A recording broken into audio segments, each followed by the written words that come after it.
last night. That's the Purdue and Illinois game. Illinois, just came out firing. Illinois looked like one of the best teams in the nation. I think they are one of the best teams in the nation, but they looked like an unstoppable offensive team last night at the beginning of the game. And even on defense, too, they were giving Purdue everything they could handle. Nobody seemed like they could score except Zach Edey.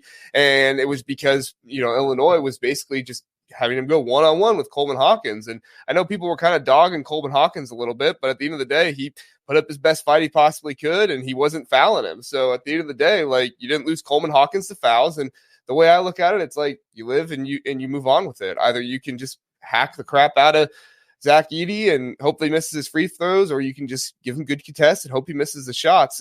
So Sonny, I'm curious for you to start on your thoughts with the Illinois and Purdue game. I think yesterday we saw you saw the best team in the country play against what I think is a top 11, 12 team in the country. And the result is just the result. It's a 6-point loss. At the end of the game, I was not upset with the performance of the Illini. And to be very honest, my co-host was actually at the game. He was at the State Farm Center, and we didn't exchange thoughts at all before we went live for our post game.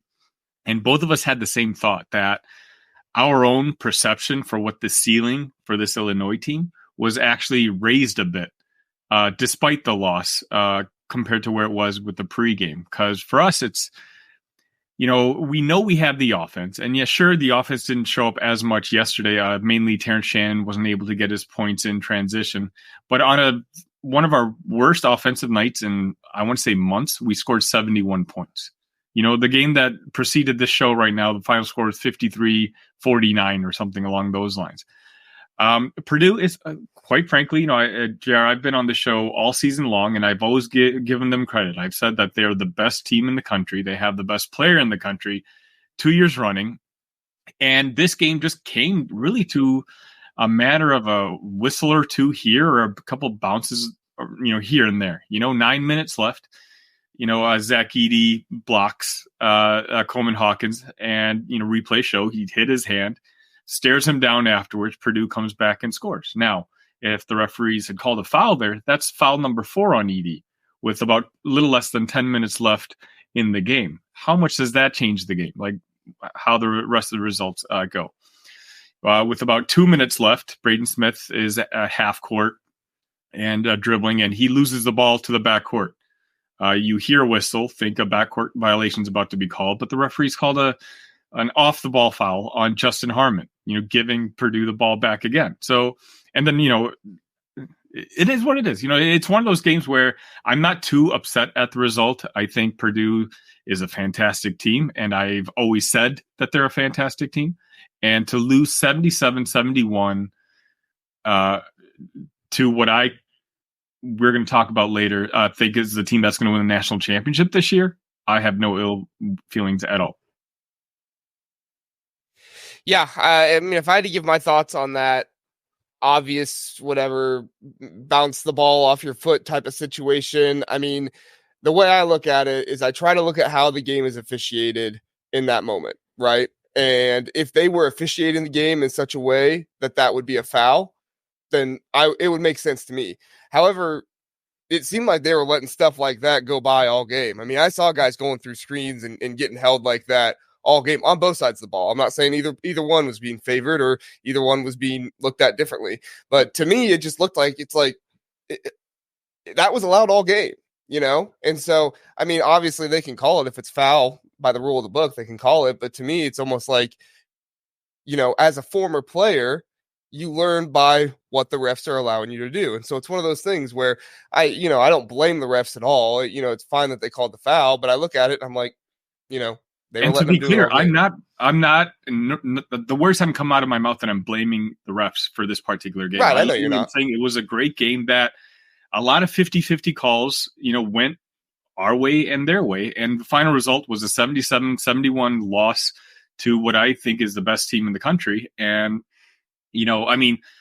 Coleman Hawkins made a 3-pointer against Michigan State, turned around, fist pumped, and he got a technical foul called on him. Zach Edey dunked on Hawkins twice, or blocked and stared him down, and there was no technical foul called on him. It's little things like that. But overall, Big Ten officiating is awful. We've all established that, but that's not a game lost to officiating. That's a game lost to a couple bounces that, didn't go our way at the end of the game. If we had rebounded the ball with 23 seconds left, then Braden Smith doesn't have the ball to, make a 3-pointer to stretch that game to 6 with 18 seconds remaining. So, it was a hard fought game on both sides. And, I'm an Illini fan, and I'm not thinking that we had a bad performance yesterday. Yeah, no, I mean, at the end of the day, I felt like you watched two of the best teams in the nation battle it out, and you got to see one of the best home court environments in the nation. Not the best. Purdue fans, don't get mad at me. I didn't say the best, but one of the best home court atmospheres in the nation. And, just as somebody who was kind of a casual observer in it all, because obviously my Buckeyes had nothing to do with it. However, Jake Diebler did beat Matt Painter, so I'll go ahead and mention that really fast so everybody can remember. But, it's one of those. What'd you say? Very super classy Matt Painter, which we'll talk about in a little bit. I like Matt Painter personally. I don't have anything against him. I get why other people have things. I've never said anything bad about Matt Painter. I like the best coach in the Big Ten, and I say he's a top 3, if not top 5, if not top 3 coach in the country. Yeah, I think so too. Jason, your thoughts on the game? Yeah, when you watch Illinois play, you kind of mesmerized by their offense. I think it's the 4th best offense in the country. At times they can really, really score the ball. The one Achilles heel that they have, and talk about metrics, and what's dragging them, especially their defensive efficiency down, is they can't turn you over. And so, especially in the Big Ten, even though their offense is kind of remarkably fantastic, but I think they're 359th in the country out of 362. So 359th in the country at generating turnovers. And so you get into these Big Ten games against really good teams. They only generated 8 turnovers against Purdue. If you can't get those turnovers, you can't get out in transition and get easy baskets. And that's why their offense wasn't quite as good. And I think in the tournament, what they're going to have to do is kind of step up the defensive intensity, kind of take some more chances defensively to generate that get out and run that they can have some spurts where they can really push that offense and not rely as much on the 3-pointer. That was one of the things I noticed the most in the second half, was that Illinois did not get out to run like they wanted to. And a big part was not only the steals and the turnovers, but the outlet passes weren't there. Purdue was doing a really good job of making sure that they didn't have those passing lanes on the outside. And there were a couple times where Coleman, I forget if it was in the first half or the second half, but one time when Coleman Hawkins took coast to coast, which I get it, people. I know not everybody loves Coleman Hawkins, but the dude is amazing. Okay, let's just put it out there really fast. And Sonny, I know you were telling me that Damask and Shannon Jr. are the better combo. I don't know, man. The versatility that Coleman Hawkins has, not just on defense, I get it, but just overall in his entire game, to be able to bring the ball up the court and also post up. There are just so many things about his game that I really, really enjoy.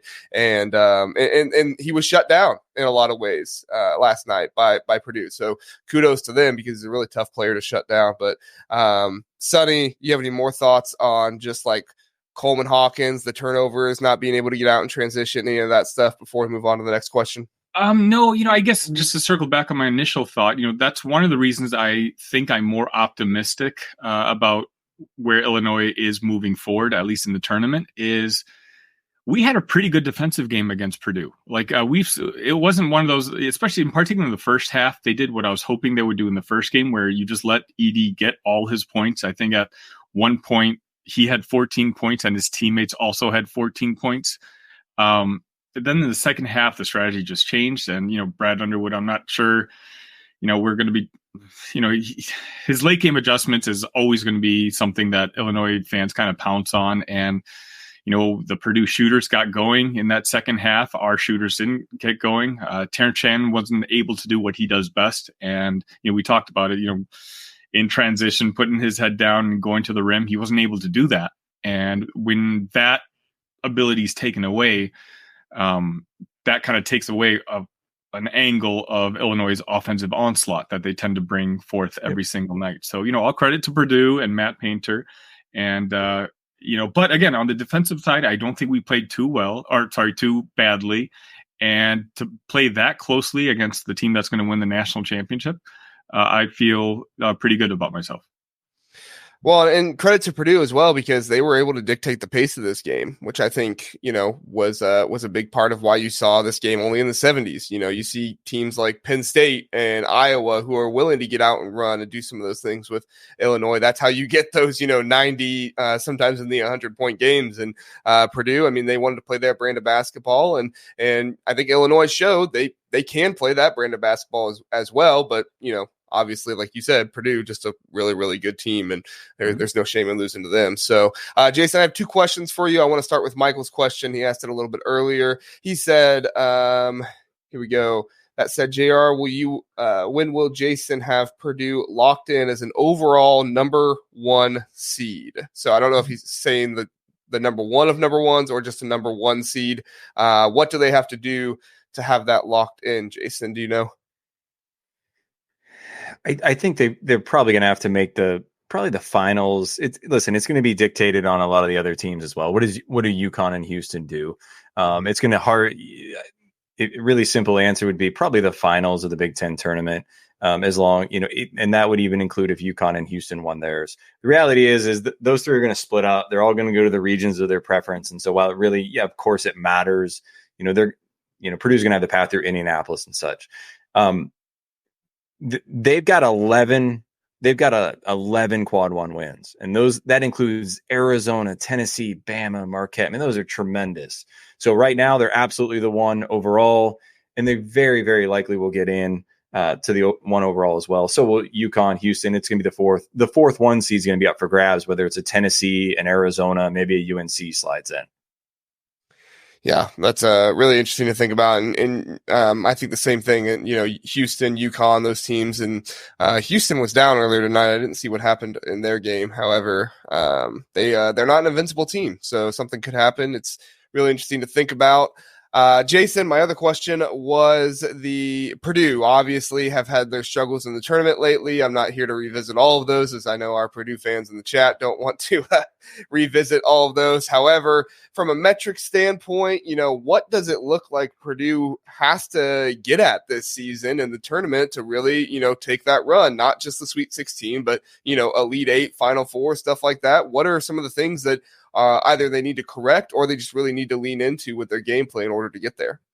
Good question. I was able to go to the Big Ten Media Day before the season and spent some time listening to Matt Painter.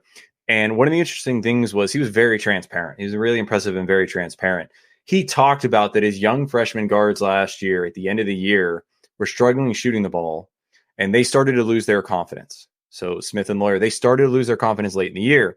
You could feel that and see that a little bit, even when they played Ohio State in the semifinals of the Big Ten tournament and then in the finals. They got in a situation where they got behind and chasing points against Fairleigh Dickinson, and obviously they got beat in the end. People like to say that, well, this is pretty much the same team this year as they were last year. That's actually not true. The players are very similar, but the way they're playing is very, very dissimilar. Last year, they were 276 in three-point shooting in the country, 276. This year, they're second. They're shooting the ball at a better clip.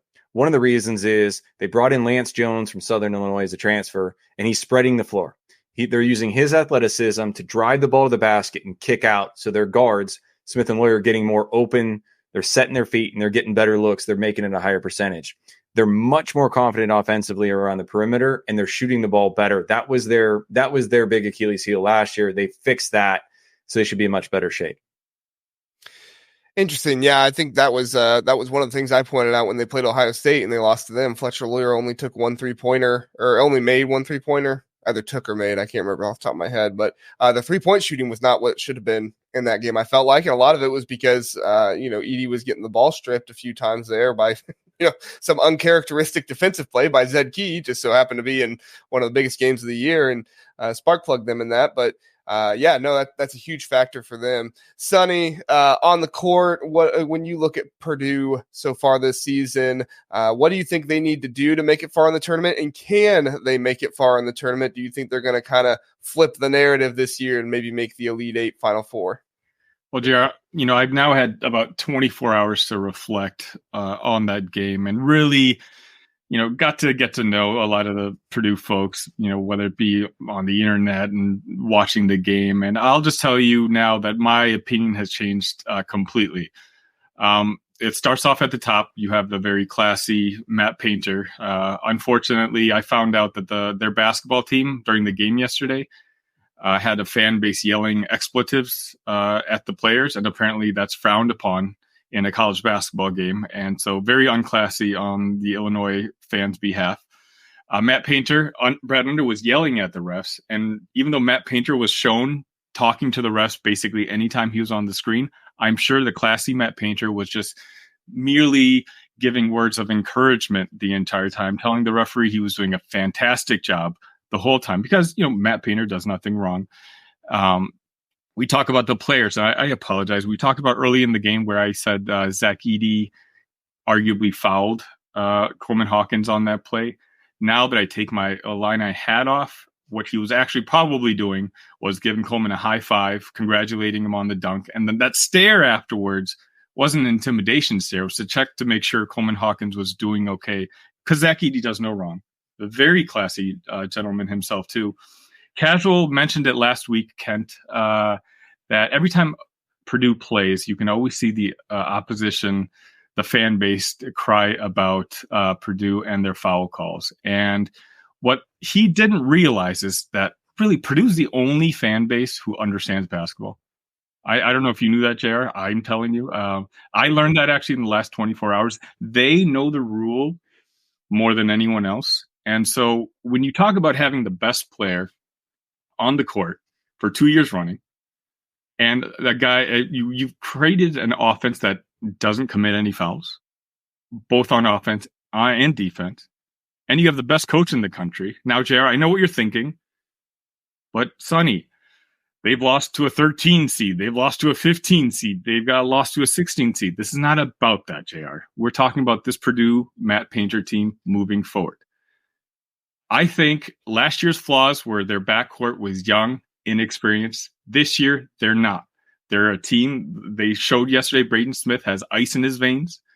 And, what is all comes down to, we've seen how classy their fan base is. I mean, amazing. They came to my Illini cast post-game yesterday, and they were saying words like get better, blah, blah, blah, which I'm sure they meant like as encouragement because they want to see the tide rise in the Big Ten.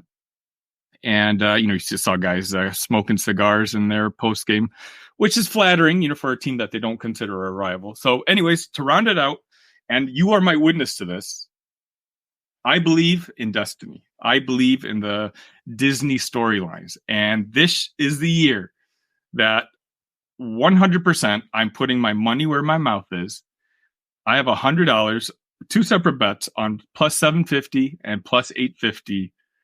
Purdue winning the national championship because I cannot fathom a life scenario where they've got the best coach in the country, the best player in program history and in the country 2 years running, and not make it past the Sweet 16. So for me, it's a lock. I think there's no doubt. You sent me the receipts. Yeah, you put $100 down. I literally sent you the screenshots. So that the chat understands. I'm not just talking about it. I genuinely think now that there's no chance that Purdue's not going to win the national championship. Might have to call you the Sonny, the Boilermakers believer, or something like that. You might need to change your Twitter name or something. Yeah, hopefully my Illinois fans don't watch this one. Well, you never said Boilermaker fan. You just said Boilermaker believer, right? An appreciator of the Boilermaker appreciator. Yeah, there you go. That's all. Yeah. Well, I'm glad you believe in them so much, Sonny. I know. You are a very smart man, and you're able to get to that very intelligently. Yeah. I think the biggest thing for me is honestly the refs. Like, I know it's it's like been so drawn out to talk about, but Big Ten refs. I mean, Big Ten games. I'm not going to say Big Ten refs because I know people, referee all different kinds of conferences, but Big Ten games are refereed differently than other games. And by the time you get to the NCAA tournament, like, things are, by the way it seems, I don't have any strong numbers. I'm sure Jason has some numbers on it that he can share with us, but I don't have any strong numbers on it. But when I watch Big Ten basketball, it's different than Big East basketball. It's refereed differently. What the players are allowed to do is different. And so when you get to the NCAA tournament, that's huge for a guy like Zach Edey, where, I mean, people are saying every single time down the court, either Zach Edey has fouled somebody or somebody has fouled Zach Edey. And that's not an exaggeration. It's literally happening every single time down the court. And if the refs just decide that game, they want to call every single foul on Zach Edey can be on the bench pretty quick. And that's when you need somebody like Braden Smith to take over, kind of like he did a little bit yesterday when Zach Edey had a little bit of a limp and had to go down. I mean, Braden Smith, he kind of lulled, was it Quincy Guerrier, I think? He lulled him a little bit with some dribbling and then shot a three-pointer right in front of him and made it. And that was honestly just like a huge, huge point in that game. So, I mean, Braden Smith and Fletcher Loyer, they're going to have to be the Arizona versions of themselves if Zach Edey starts getting in foul trouble. I mean, they're going to have to be those versions where they can put the team on their back and make it happen, because at the end of the day, the refs are not going to do them any favors, I think, in the NCAA tournament, and that's going to be a huge part. And like Jason said, they have to have that consistent three-point shooting in order to do that. So, and I think that's the difference between last year's team. Like, I don't think this Purdue team, the way they're built, needs Zach Edey to go off on for 30, 17, and 3 blocks. They have Lance Jones is a very good player. Braden Smith is going to be an All-American this year. One of the best point guards in the league. Like, they've grown from what they were last year, which is why, in my opinion, they are the class of the country, and why I genuinely think, they're more well suited for officiating to go awry against Edey in the national tournament, because they've got other guys who now they've shown in tough scenarios. I mean, Braden Smith making that shot at the State Farm Center with I think 19 seconds left, a 3-pointer, that really is ice in the veins, and so the fact that he's built up that confidence, I think, Edey's got the surrounding cast now that even if Edey's taken out of a game in at least the first couple of rounds, Purdue themselves, the rest of the team, can more than handle their load. I agree. And Trey Kaufman, he has to be that piece when Edey's off the floor as well. Caleb First is good, I think, but I think they really have to lean on Trey Kaufman to be that centerpiece or that front court piece for them in order to make that happen. Listen to the Big Ten Huddle. Please do like and subscribe. We appreciate that. If this was your first time listening, we are the Big Ten Huddle. We cover all things Big Ten football and basketball. We have a long episode every Sunday, Tuesday, and Wednesday night, all at 9 o'clock. So come in, check us out, get in the chat, let us know what you're thinking. We would love to have you join us and learn more about the Big Ten.